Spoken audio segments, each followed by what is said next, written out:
പിതാവിന്റെയും പുത്രന്റെയും പരിശുദ്ധാത്മാവിന്റെയും നാമത്തിൽ ആമേൻ. അമ്മേ പരിശുദ്ധ അമ്മേ, അമ്മേ പരിശുദ്ധമേ, ദൈവമാതാവേ, കൃപാസനത്തിലൂടെ ഞങ്ങൾക്കും ഞങ്ങളുടെ ദേശത്തിനും അമ്മ മധ്യസ്ഥം തേടി തന്ന എല്ലാ അനുഗ്രഹങ്ങൾക്കും കൃപകൾക്കും ഞങ്ങളിപ്പോൾ ഹൃദയം നിറഞ്ഞ നന്ദി പറയുന്നു.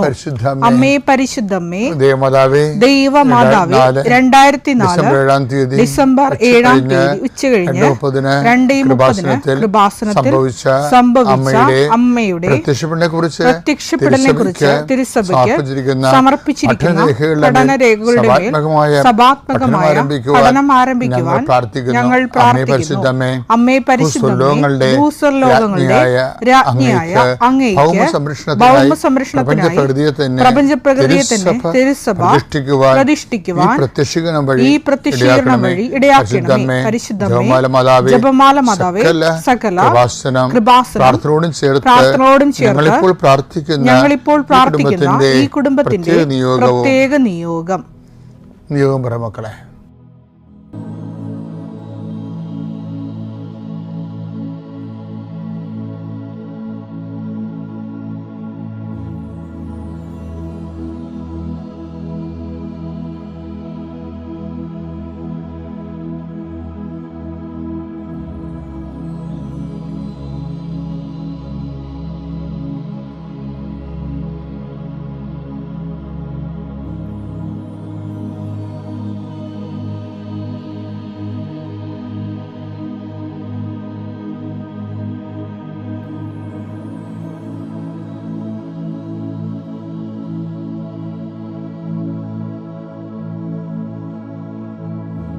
അമ്മയുടെ പ്രത്യക്ഷീകരണത്തിന്റെ ഈ അനുഗ്രഹവേളയിൽ ഞങ്ങൾക്ക് സാധിച്ചു തരുവാൻ കനിയണമേ. ആമേൻ. കർത്താവിന്റെ ഉന്നതമായ നാമത്തിന് സ്വസ്ഥം ചെയ്യുന്നു. കർത്താവിന്റെ വിശുദ്ധ പൗരോഹിത്യത്തെ മഹത്വപ്പെടുത്തണമേ. കർത്താവ് സഭയിലുള്ള സാന്നിധ്യം പ്രകടമാക്കണമേ. 40 വർഷം ഞാൻ അർപ്പിച്ച കൃപാന്റെ യുഗതിയാൽ കൃപാസ്ഥാനത്താരെ ജീവനോടെ പ്രത്യക്ഷപ്പെട്ട മാതാവിന്റെ മധ്യസ്ഥത്താൽ ഞാൻ മക്കളെ ഈശോ നാമത്തെ ആശീർവദിക്കുന്നു. കർത്താവേ, ജോലിയില്ലാത്തവര്, വീടില്ലാത്തവര്, ജീവിതത്തിൽ കലഹങ്ങളും ഭിന്നതകൊണ്ട് പിരിഞ്ഞു താമസിക്കുന്ന ജീവിത പങ്കാളികളെ, കുഞ്ഞുങ്ങളുടെ തെറ്റായ അവസ്ഥകൾ കണ്ട് വിഷമിക്കുന്ന മാതാപിതാക്കന്മാരെ, ശാരീരികമായ രോഗങ്ങളെ അവസരപ്പെടുന്നതും രോഗം ആകുന്നതിന് സമയമെടുക്കുന്നില്ലെന്ന് ഓർത്ത് ഉത്കണ്ഠപ്പെടുന്നവരെയും സമർപ്പിച്ച് പ്രാർത്ഥിക്കുന്നു. ഇന്ന് യാത്ര ചെയ്യുന്നവരെ, ഇന്നത്തെ യാത്രയ്ക്ക് വേണ്ടി വിവിധമായ ഒരുക്കിയിരിക്കുന്ന ലക്ഷ്യങ്ങൾ, കണ്ടുമുട്ടുന്ന വ്യക്തികൾ, സംസാരിക്കുന്ന സംഭാഷണങ്ങൾ, എഴുതുന്ന രേഖകൾ, ഒപ്പിടുന്ന ഡോക്യുമെന്റുകൾ, പങ്കെടുക്കുന്ന ഇന്റർവ്യൂകൾ, സെൻഡ് ചെയ്യുന്ന മെസ്സേജുകൾ എല്ലാം കർത്താവിൻ്റെ കൃപയാൽ നിറയപ്പെടാനും നീ ഇന്ന് തിരികെ എത്തുന്ന സമയത്ത് കർത്താവിൻ്റെ കൃപ നിന്നെ നിറഞ്ഞു നിന്നുകൊണ്ട് സന്തോഷം വന്ന് ഉറങ്ങുവാനും ഇന്നത്തെ ദിവസം മുൻനിർത്തി നീ കണ്ടുമുട്ടുന്ന ഓരോ നിമിഷങ്ങളെയും, നിന്റെ ഓരോ സമയങ്ങളെയും, സന്ദർഭങ്ങളെയും, എല്ലാ സംരംഭങ്ങളെയും പരിശുദ്ധമ്മ ദേവമാതാവിൻ്റെ മധ്യസ്ഥത്തിലെ രാത്രിയും തിരിച്ചെത്തുന്നവരെ കർത്താവിൻ്റെ നാമത്തിൽ മാതാവിൻ്റെ മധ്യസ്ഥതയിൽ ഞാൻ നിന്റെ ജീവിതത്തെയും നിന്റെ കുടുംബത്തെയും ഈശോ നാമത്തെ ആശീർവദിക്കുന്നു. വിശ്വാസ പ്രമാണം. സർവശക്തനായ പിതാവും ആകാശത്തിന്റെയും ഭൂമിയുടെയും സൃഷ്ടാവുമായ ദൈവത്തിൽ ഞാൻ വിശ്വസിക്കുന്നു. അവിടുത്തെ ഏകപുത്രനും ഞങ്ങളുടെ കർത്താവുമായ ഈശോ മിശിഹായിലും ഞാൻ വിശ്വസിക്കുന്നു. ഈ പുത്രൻ പരിശുദ്ധാത്മാവിനാൽ ഗർഭസ്ഥനായി കന്യകാമറിയത്തിൽ നിന്ന് പിറന്ന് പൊന്തിയോസ് പീലാത്തോസിന്റെ കാലത്ത് പീഡകൾ സഹിച്ച് കുരിശിൽ തറയ്ക്കപ്പെട്ട് മരിച്ച് അടക്കപ്പെട്ട് പാതാളങ്ങളിൽ ഇറങ്ങി മരിച്ചവരുടെ ഇടയിൽ നിന്ന് 3-ാം നാൾ ഉയർത്ത് സ്വർഗത്തിലേക്ക് എഴുന്നള്ളി സർവശക്തിയുള്ള പിതാവായ ദൈവത്തിന്റെ വലതുഭാഗത്തിരിക്കുന്നു. അവിടെ നിന്ന് ജീവിക്കുന്നവരെയും മരിച്ചവരെയും വിധിക്കുവാൻ വരുമെന്നും ഞാൻ വിശ്വസിക്കുന്നു. പരിശുദ്ധാത്മാവിലും ഞാൻ വിശ്വസിക്കുന്നു. വിശുദ്ധ കത്തോലിക്കാ സഭയിലും പുണ്യവാന്മാരുടെ ഐക്യത്തിലും പാപങ്ങളുടെ മോചനത്തിലും ശരീരത്തിന്റെ ഉയർപ്പിലും നിത്യമായ ജീവിതത്തിലും ഞാൻ വിശ്വസിക്കുന്നു. ആമേൻ. സ്വർഗ്ഗസ്ഥനായ ഞങ്ങളുടെ പിതാവേ, അങ്ങയുടെ നാമം പൂജിതമാകണമേ. അങ്ങയുടെ രാജ്യം വരണമേ. അങ്ങയുടെ തിരുമനസ് സ്വർഗത്തിലെ പോലെ ഭൂമിയിലുമാകണമേ. അന്നു വേണ്ടുന്ന ആഹാരം ഇന്ന് ഞങ്ങൾക്ക് തരണമേ. ഞങ്ങളോട് തെറ്റ് ചെയ്യുന്നവരോട് ഞങ്ങൾ ക്ഷമിക്കുന്നത് പോലെ ഞങ്ങളുടെ തെറ്റുകൾ ഞങ്ങളോടും ക്ഷമിക്കണമേ. ഞങ്ങളെ പ്രലോഭനത്തിൽ ഉൾപ്പെടുത്തരുതേ, തിന്മയിൽ ഞങ്ങൾ രക്ഷിക്കണമേ. ആമേൻ. നന്മ നിറഞ്ഞ മറിയമേ, സ്വസ്തി. കർത്താവ് അങ്ങയുടെ കൂടെ സ്ത്രീകളിൽ അങ്ങ് അനുഗ്രഹിക്കപ്പെട്ടവളാകുന്നു. അങ്ങയുടെ ഉദരത്തിൻ ഫലമായി ഈശോ അനുഗ്രഹിക്കപ്പെട്ടവനാകുന്നു. പരിശുദ്ധ മറിയമേ, തമ്പുരാന്റെ അമ്മേ, പാപികളായ ഞങ്ങൾക്ക് വേണ്ടി ഇപ്പോഴും ഞങ്ങളുടെ മരണസമയത്തും തമ്പുരാനോട് അപേക്ഷിക്കണമേ. ആമേൻ. എൻ്റെ പ്രിയപ്പെട്ട, ഈ ദിവസങ്ങളെല്ലാം സത്യം വന്നൊരു വചനമാണ് ഹോശയ 10:12. ഹോശയ 10:12 എടുത്തേ. നീതി വിതയ്ക്കുവിൻ, നീതി വിതയ്ക്കുവിൻ, കാരുണ്യത്തിന്റെ ഫലങ്ങൾ കൊയ്യാം. കാരുണ്യത്തിന്റെ ഫലങ്ങൾ ചെയ്യാം. തരിശുനിലം ഉഴുതുമറിക്കുവിൻ, തരിശുനിലം ഉഴുതുമറിക്കുക. കർത്താവിനെ തേടാനുള്ള സമയമാണിത്. ഈ വചനത്തിൻ്റെ പ്രത്യേകത എന്ന് വെച്ച് കഴിഞ്ഞാൽ, കാരുണ്യം എന്ന് പറഞ്ഞാൽ എന്താണ്? Not by merit but by grace എന്ന് വെച്ച് കഴിഞ്ഞാൽ അത് ദൈവം ഏകപക്ഷീയമായി നൽകുന്ന ദൈവാനുഗ്രഹമാണ് കാരുണ്യം എന്ന് പറയുന്നത്. അത് ഇന്ന കാരണം, അതായത് പക്ഷെ അതിന് ദൈവം കാരുണ്യം ലഭിക്കാൻ വേറൊരു കണ്ടീഷൻ ഉപയോഗിച്ചിട്ടുണ്ട്. കാരുണ്യം അൺകണ്ടീഷണലൊന്നുമല്ല, ഒരു കണ്ടീഷൻ വെച്ചിട്ടുണ്ട്. അതെന്താ കാര്യം? നീതി പ്രവർത്തിക്കുവിൻ, കാരുണ്യത്തിൻ്റെ ഫലം കൊയ്യാം. അപ്പോൾ നമ്മളെ ഉടമ്പടിയിൽ വരുമ്പോൾ എന്താ പ്രശ്നം വെച്ച് കഴിഞ്ഞാൽ, നമ്മളെല്ലാ കാര്യവും നീതിപൂർവ്വമായിരിക്കണം ചെയ്യണത്. നീതിപൂർവ്വം, അനീതി ചെയ്യരുത് ഒരിക്കലും. കാര്യം ഇപ്പോൾ പൗലോസ് അപ്പോസ്തലൻ പറഞ്ഞില്ലേ, ബഹുമാനം ആവശ്യമുള്ളവർക്ക് ബഹുമാനം കൊടുക്കുവിൻ. ആ വചനെടുത്തേ. റോമ 13:7. റോമ 13:7. ഓരോരുത്തർക്കും അവകാശപ്പെട്ടിരിക്കുന്നത് കൊടുക്കുവിൻ. അതാണ് നീതി എന്ന് പറയുന്നത്. ഓരോരുത്തർക്കും അവകാശപ്പെട്ടിരിക്കുന്നത് കൊടുക്കുവിൻ. എന്താണത്? നികുതി അവകാശപ്പെട്ടവന് നികുതി. നികുതി അവകാശം, അത് ദൈവം ഇതിൽ നിന്ന് കോംപ്രമൈസ് ചെയ്യത്തില്ല. ഏറ്റവും വലിയ പ്രശ്നം അതാണ്. നമ്മൾ ദൈവത്തിനെ വട്ടം പിടിച്ച് ടാക്സ് വെട്ടിക്കാമെന്ന് ആരും വിചാരിക്കേണ്ട. ദൈവം ഈ ടാക്സ് വെട്ടിക്കുന്നതിൻ്റെ ഭാഗം അതല്ല. എന്താ പ്രശ്നം? ആ വിജയകുമാറിൻ്റെ, നമ്മുടെ വിജയകുമാർ ബ്രദറില്ലേ, അങ്ങേര് ഇടയ്ക്കൊരു സാക്ഷ്യം പറയും. എന്നുവെച്ചാൽ അങ്ങേർക്ക് 90 ലക്ഷത്തിൻ്റെ ഒരു ടാക്സ് വന്ന് അത് വലിയ ഇഷ്യൂ ആയി. പുള്ളിക്കാണെങ്കിൽ അന്നത്തെ സാമ്പത്തികം എനിക്കറിയാവുന്നതാണ്. അതിങ്ങനെ ബാങ്കിൽ നിന്ന് ഓവർ ഡ്രാഫ്റ്റ് എടുത്തുകൊണ്ട് നിൽക്കേണ്ട കാലമായിരുന്നു. ബിസിനസ്സൊക്കെ പൊട്ടി, ബിസിനസ് ഇല്ലാതെയും 10-15 കൊല്ലം ബിസിനസ് ഇല്ലാതെയും. അപ്പോൾ ഓവർ ഡ്രാഫ്റ്റിലാണ് പോണത്. അപ്പം അതിൻ്റെ ഇടയ്ക്കാണ് ടാക്സ് വരണത് 90 ലക്ഷത്തിൻ്റെ പഴയ അക്കൗണ്ടിൽ നിന്ന്. അപ്പോൾ അദ്ദേഹം ഞങ്ങൾ ഒരുമിച്ച് പ്രാർത്ഥിച്ചു. അതിനുശേഷം അദ്ദേഹത്തിന് ഒരു ഐഡിയ കിട്ടി. അതിന് രാത്രി ഒറ്റക്ക് മുറിയിരുന്ന് പ്രാർത്ഥിച്ചപ്പോൾ ഏകദേശം ഇതുപോലെ കർത്താവിൻ്റെ വചനമെടുത്ത് അവിടെ വചനത്തിൽ എന്താ പറഞ്ഞറിയുമോ? ടാക്സ് ആവശ്യമുള്ളവർക്ക് ടാക്സ് കൊടുക്കണമെന്നാ പറഞ്ഞത്. അല്ല നീ അതിൽ നിന്ന് അവരെ കണ്ണിപ്പൊടി എടുത്ത് അവരെ വെട്ടിക്കണമെന്നല്ല പറഞ്ഞത്. അതേപറ്റി റോമ 13:7. ഓരോരുത്തർക്കും അവകാശപ്പെട്ടിരിക്കുന്നത് കൊടുക്കുവിൻ. ഓരോരുത്തർക്കും അവകാശപ്പെട്ടിരിക്കുന്നത് കൊടുക്കുവിൻ. നികുതി അവകാശപ്പെട്ടവന് നികുതി. അതാണ് നികുതി അവകാശപ്പെട്ടവന് നികുതി. ചുങ്കം അവകാശപ്പെട്ടവന് ചുങ്കം. ചുങ്കം അവകാശപ്പെട്ടവന് ചുങ്കം. ആദരം അർഹിക്കുന്നവന് ആദരം. ആദരം അർഹിക്കുന്ന ആൾക്കാരുണ്ടാകത്തില്ലേ? ഞാനാണെങ്കിൽ ഇതിൻ്റെ ഒരു സിദ്ധാന്തം. ഞാൻ 1ാം ക്ലാസ് പഠിപ്പിച്ച ടീച്ചറായാലും ഞാൻ അവിടെ മുമ്പിൽ നിൽക്കുമ്പോൾ പഴയ കൊച്ചാട് നിൽക്കും. അവരിങ്ങനെ സുഖപ്പോൾ തന്നെ നിൽക്കും, ഞാനത് മൈൻഡ് ചെയ്യത്തില്ല. എന്താ കാര്യം? കർത്താവ് നമുക്ക് അക്ഷരം പറഞ്ഞു തന്ന ആളാണ്, നമുക്ക് കണക്ക് പഠിപ്പിച്ചു തന്നിരുന്ന ആളാണ്. ഇന്നിപ്പോൾ നമുക്ക് അവരെക്കാൾ വിദ്യാഭ്യാസം ഉണ്ടാകാം, പക്ഷെ അതല്ല, അവർ ആദരം അർഹിക്കുന്നുണ്ട്. ഇപ്പം ചിലർ വരുമ്പോൾ നമ്മൾ എഴുന്നേക്കത്തില്ല. നമ്മളെക്കാൾ 1 വയസ്സോ 2 വയസ്സോ കൂടിയാൽ തന്നെയും നമ്മളത് ബഹുമാനിക്കവരാ. അതെന്താണ്? ആദരവ് അർഹിക്കുന്നവർക്ക് ആദരവ്. ഉടമ്പടിയിലുള്ള മക്കൾ ഒരിക്കലും നിങ്ങളുടെ കർത്താവ് കുറ്റം ആരോപിക്കാത്ത ആൾക്കാരായിരിക്കണം. കർത്താവ് കുറ്റം ആരോപിക്കുന്നത് ഈ വചനം വെച്ചുകൊണ്ടാണ്. നീ ആദരവ് അർഹിക്കുന്നവർക്ക് ആദരവ് കൊടുത്തു. ഇപ്പം ബിഷപ്പൊക്കെ വന്നു കഴിഞ്ഞാൽ ഞാൻ മോസ്റ്റ് ആദരവോടുകൂടി കാണുന്ന ഒരാളാണ് ബിഷപ്പ്. ഈസോർ വൈ ഏത് ബിഷപ്പായാലും, പ്രത്യേകിച്ച് ആലപ്പുഴത്തെ ബിഷപ്പ്. അതെന്താ സംഭവിച്ചു കഴിഞ്ഞാൽ നമുക്കറിയാം ആരാണ്. കാര്യം എൻ്റെ ബിഷപ്പ് എന്നേക്കാൾ ജൂനിയറായിട്ട് പഠിച്ച ആളാണ്. പക്ഷേ എനിക്കറിയാം ആരാണ്, അപ്പോസ്റ്റലാണ്. അദ്ദേഹമാണ് സഭയെ പരിശുദ്ധാത്മ ഏൽപ്പിച്ചിരിക്കുന്നത്. അപ്പോൾ അദ്ദേഹത്തെ കൊണ്ട് ഷെയ്ക്കാൻ്റെ കൊടുക്കുകയല്ലേ ഈ യൂറോപ്യൻസിലേക്ക് ഏറ്റവും വലിയ ഇത് യൂറോപ്യൻസ് വേറെ സ്റ്റൈലാണ്. ഇന്ത്യക്കാരെ കുറച്ചുകൂടി നല്ലതാണെന്നൊന്നും അറിയാൻ പാടില്ല, പക്ഷെ എന്നാലും ആദരവ് കാണിക്കുന്ന ആൾക്കാരാണ്. യൂറോപ്യൻസ് ഷെയ്ക്കാനാണ് ചെയ്യണത്. അത് ആദരവിൻ്റെ ഭാഗമാണ്.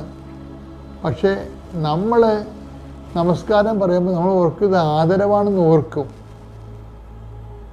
പക്ഷേ ആദരവാണെന്ന് ചോദിച്ചു കഴിഞ്ഞാൽ ചിലർ പറയും ഇത് ബുദ്ധസ്തി, നമസ്കാരമൊക്കെ ബുദ്ധിസ്റ്റിൽ നിന്ന് വന്നതാണ്, എൻ്റെതല്ല നിൻ്റെതാണെന്നാണെന്നാണ് സനാതനമായിട്ടുള്ള ആൾക്കാരുടെ വ്യാഖ്യാനം. പക്ഷെ ബുദ്ധിസ്റ്റ് വ്യാഖ്യാനം എന്ന് പറയണത് എനിക്ക് നിങ്ങളുടെ സ്നേഹവും ബഹുമാനമൊക്കെയാണ്, പക്ഷേ തൊട്ട് കളിക്കരുത്, തീണ്ടരുത്, നീ നിൻ്റെ സ്ഥലത്ത് നിൽക്കുക, ഞാൻ എൻ്റെ സ്ഥലത്ത് നിൽക്കും, ടച്ച് ചെയ്യാൻ പാടില്ല. മനസ്സിലായി? അതും പ്രശ്നമാണത്. അത് ബുദ്ധിസം തന്നെയല്ലേ, മനുസ്മൃതിയിൽ നിന്നും കൂടി കയറി വരാം. നമ്മൾ വളരെ ഭംഗിയായിട്ട് പറയുന്ന ചില കാര്യങ്ങൾക്ക് ഇതുപോലെ ചില പണ്ട് പൂർവ്വപിതാക്കന്മാർ ജീവിച്ച മാനവികത വളരുന്നതിന് മുമ്പുള്ള ഉണ്ടായിരുന്ന കാഴ്ചപ്പാടുകൾ ചിലപ്പോൾ ആചാരാനുഷ്ഠാനങ്ങളിലേക്ക് കയറി വരാം. പക്ഷേ നമ്മൾ അത് എന്ത് ചെയ്താലും ചെയ്യണവന് ആദരവോടെയാണ് ചെയ്യുന്നതെങ്കിൽ അതാണ് വിഷയം. പൂർവികരുടെ ചില ആചാരം നമ്മൾ എടുക്കുമ്പോൾ നമ്മൾ എന്ത് മനോഭാവത്തിലാണ്. ഇപ്പോൾ ചില ആൾക്കാരോട് നമ്മളെല്ലാവരോടും സ്തുതി പറയാനോട് സ്തുതി പറയുന്നത് നമ്മൾ. കാര്യം നമ്മൾ എന്ത് മനോഭാവത്തോടെ പറയണത്, അത് പറയണത് നമ്മൾ അവരെ ബഹുമാനിക്കുന്നതാണ്. അതാണ് ആദരവ് അർഹിക്കുന്നവർക്ക് ആദരവ് കൊടുക്കുകയും. അതിൻ്റെ അടുത്ത വാക്യം വായിച്ചേ. ബഹുമാനം നൽകേണ്ടവന് ബഹുമാനം. ബഹുമാനം നൽകേണ്ടവന് ബഹുമാനം. അപ്പോൾ ഈ ബഹുമാനവും ആദരവും ഒക്കെ, അതായത് അത് കൊടുക്കാത്ത ആൾക്കാരുണ്ട്. അതിൻ്റെ അർത്ഥം അഹന്ത എന്നതിൻ്റെ അർത്ഥം അവർക്ക് അഹന്തയാണ്. ഞാൻ ഇങ്ങനെ മറ്റുള്ളവരോട് ഇങ്ങനെ ആദരവ് കാണിക്കുമ്പോൾ ഞാൻ കുറഞ്ഞു പോകുമോ എന്നുള്ള ഒരു മിഥ്യാധാരണയാണ് വരണത്. അപ്പോൾ ഇന്ന് പക്ഷേ ഒരു അഹങ്കാരിയായിട്ട് ആൾക്കാരുമായിട്ട് ദൈവം ഉടമ്പടി നമുക്ക് പോയി ബലം പറയുക ചെയ്യാം. ചില ആൾക്കാരുള്ള ഇവിടുത്തെ ഉടമ്പടി, കൃപാസനത്തിൻ്റെ ഉടമ്പടി ബലാത്കാര ഉടമ്പടി എന്ന് പറയും. പല ആൾക്കാരുടെ ഉടമ്പടി ബലാത്കാര ഉടമ്പടിയാണ്. എന്ന് വെച്ച് കഴിഞ്ഞാൽ യവനും ഒരു ബുദ്ധിയുമില്ല, ബോധമില്ല, അഹങ്കാരത്തിൻ്റെ കൂടായിരിക്കും. അങ്ങനെ ഒരു അഹങ്കാരിക്ക് ഉടമ്പടി ചെയ്യാൻ പറ്റത്തില്ല ശരിക്കും. അതാണ് ഈ ആദരവ് അർഹിക്കുന്നവർ ആദരവ് കൊടുക്കണം, ബഹുമാനം അതിലായിരിക്കുന്നവർക്ക് ബഹുമാനം കൊടുക്കണം. അപ്പോൾ അത് അങ്ങനെ കൊടുക്കുമ്പോൾ എന്താ വെച്ചാൽ നമ്മൾ എളിമയുള്ളവരും വിനയമുള്ളവരായി മാറുകയും ദൈവകൃപയ്ക്ക് പാത്രമാകുകയും ചെയ്യും. നിൻ്റെ സ്വഭാവം പെരുമാറ്റങ്ങൾ ശ്രദ്ധിക്കണം ഉടമ്പടിയിൽ. നീ ഓരോ ദിവസവും വളരുകയല്ലേ, താഴേക്ക് തളരുകയല്ലല്ലോ ചെയ്യണത്. ശ്രദ്ധിക്കുക. ഇതാൻ്റെയും പുത്രൻ്റെയും പരിശുദ്ധ നാമത്തിൽ. കൃപാസന മാതാവിനും ഈശോയ്ക്കും കോടാനുകോടി നന്ദി പറയുന്നു. എൻ്റെ പേര് ഫിലോമിന. ഞാൻ കോട്ടപ്പുറം കത്തീഡ്രൽ പള്ളി സെൻറ്റ് മൈക്കിൾസ് പള്ളി ഇടവക അംഗമാണ്. ഞാനിവിടെ 2022 ഒക്ടോബർ 5-ാം തീയതിയാണ് ആദ്യമായിട്ട് ഇവിടെ വരുന്നത്. ഒരുപാട് സങ്കടത്തോടു കൂടിയാണ് ഞാനിവിടെ വന്ന് ഉടമ്പടി എടുത്തത്. എൻ്റെ ഭർത്താവിൻ്റെ മലദ്വാരത്തിൻ്റെ അടുത്ത് തന്നെ വലിയൊരു മുഴയുണ്ടായിരുന്നു. ഹോസ്പിറ്റലിൽ പോകാൻ വിളിച്ചിട്ട് ഭർത്താവ് വരുമായിരുന്നില്ല. ഇവിടുന്ന് കിട്ടിയ ഉപ്പും തൈലവും ചാലിച്ച് ആ മുഴയിൽ പുരട്ടിയിരുന്നു. 6 തവണ പുരട്ടിയപ്പോഴേക്കും എൻ്റെ ഭർത്താവിൻ്റെ മുഴ അവിടെ നിന്നും ഉണങ്ങിപ്പോയി. എൻ്റെ ഭർത്താവ് എന്നെ കാണിച്ചു തന്നു, എൻ്റെ മുഴ ഇവിടെ ഒന്നുമില്ല. ഞാൻ എൻ്റെ അയൽവാസികളോടും സഹോദരങ്ങളോടും എല്ലാം ഈ അത്ഭുതം ഞാൻ പറയുകയുണ്ടായി. രണ്ടാമത്തെ സാക്ഷ്യം, എൻ്റെ മകന് സ്ഥിരമായൊരു ജോലി ഉണ്ടായിരുന്നില്ല. എന്തെങ്കിലും ജോലി കിട്ടുമ്പോൾ അവിടെ പിടിച്ചു നിൽക്കുമായിരുന്നില്ല. അവനെക്കുറിച്ച് എനിക്ക് ഭയങ്കര സങ്കടമായിരുന്നു. അവന് പുറത്തേക്ക് പോകുവാനുള്ള വിസകൾക്ക് വേണ്ടി അപ്ലൈ ചെയ്യുമായിരുന്നു. ഒന്നും ശരിയാകുമായിരുന്നില്ല. എങ്കിലും കഴിഞ്ഞ മാസം 15-ാം തീയതി ഫ്രാൻസിലേക്ക് പോകുവാനുള്ള ഒരു ഇൻ്റർവ്യൂ ഉണ്ടായി. ഞങ്ങൾ ബാംഗ്ലൂർ പോയപ്പോൾ എൻ്റെ ബാഗിൽ ഉടമ്പടി പേപ്പറും തൈലവും ഉപ്പും എല്ലാം ഉണ്ടായിരുന്നു.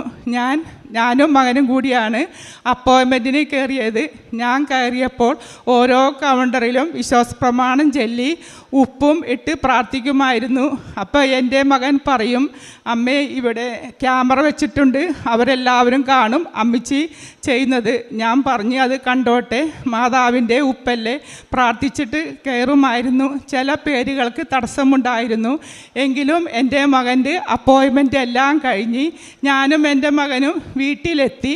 ഞാൻ മാതാവിനോട് 15-ാം തീയതി അപ്പോയിൻമെൻറ്റിന് പോയപ്പോൾ 20-ാം തീയതി ഡേറ്റ് ഇട്ട് പ്രാർത്ഥിക്കുമായിരുന്നു. എങ്കിലും 21-ാം തീയതി രാത്രി കിടന്നുറങ്ങിയപ്പോൾ എൻ്റെ മകളോട് ഞാൻ പറഞ്ഞു, നാളെ മെസ്സേജ് ഒന്നും കണ്ടില്ലെങ്കിൽ വിസ അടിക്കില്ല.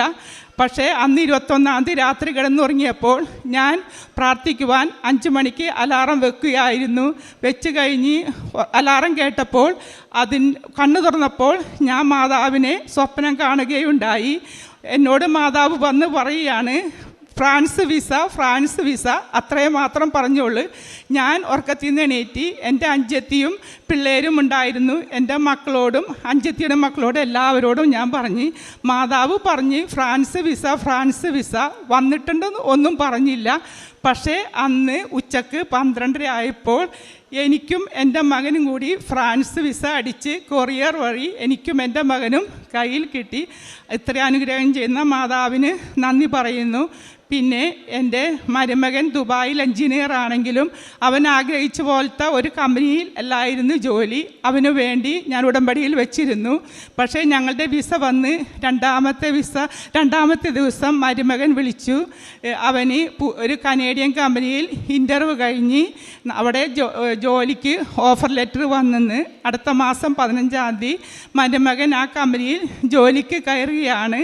എൻ്റെ മകളും ഒരു എഞ്ചിനീയറാണ്. അവൾ പ്രസവത്തോടുകൂടി ജോലി റിസൈൻ ചെയ്തപ്പോൾ അവളുടെ വരുമാനമായിരുന്നു എനിക്ക് വീട്ടിൽ ഉണ്ടായിരുന്നത്. അപ്പോൾ ആ വരുമാനമെല്ലാം നഷ്ടപ്പെട്ടപ്പോൾ ഞങ്ങൾക്ക് ജീവിക്കുവാനുള്ള ബുദ്ധിമുട്ടുകൾ എല്ലാം ഉണ്ടായി. ഞങ്ങൾക്ക് ലോണുകളെല്ലാം ഉണ്ട്.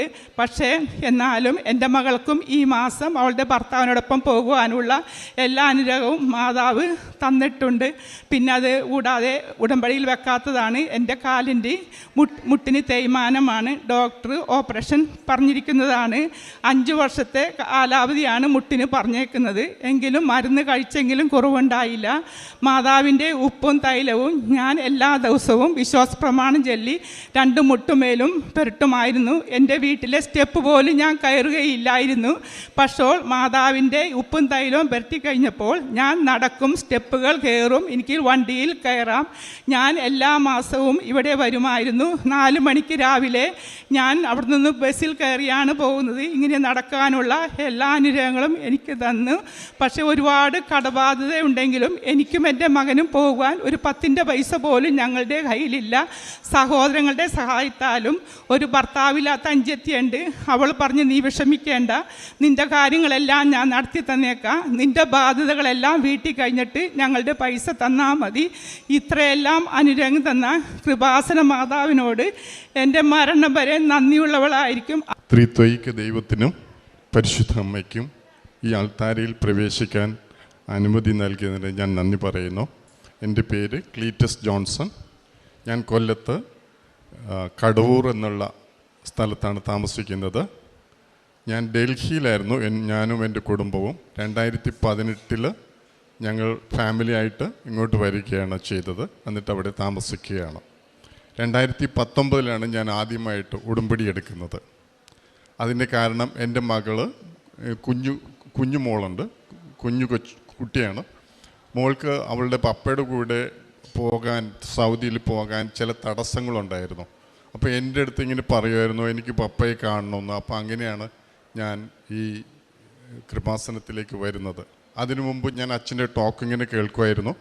അപ്പോൾ ഇവിടെ വന്നപ്പോൾ എനിക്ക് കിട്ടിയ ഈ കൈപ്പുസ്തകം, ഇതിൽ പരിശുദ്ധ അമ്മയുടെ ഈ ചിത്രം എൻ്റെ ഹൃദയത്തിൽ, ഞാൻ പരിശുദ്ധ അമ്മയെ നോക്കുകയായിരുന്നോ അതോ പരിശുദ്ധ അമ്മ എന്നെ നോക്കുകയായിരുന്നോ എന്ന് എനിക്കറിയില്ല.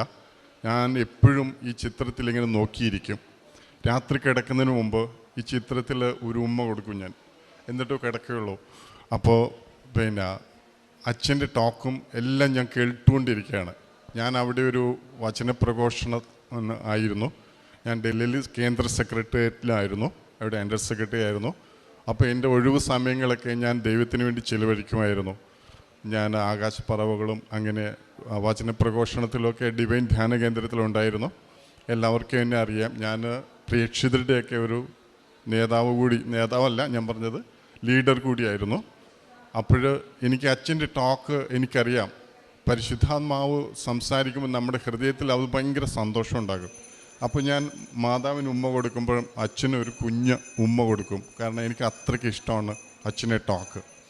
അപ്പോൾ എൻ്റെ ഹൃദയത്തിൽ മാതാവുമായിട്ടുള്ള ബന്ധം അതിശക്തമായിട്ട് വളരുകയായിരുന്നു.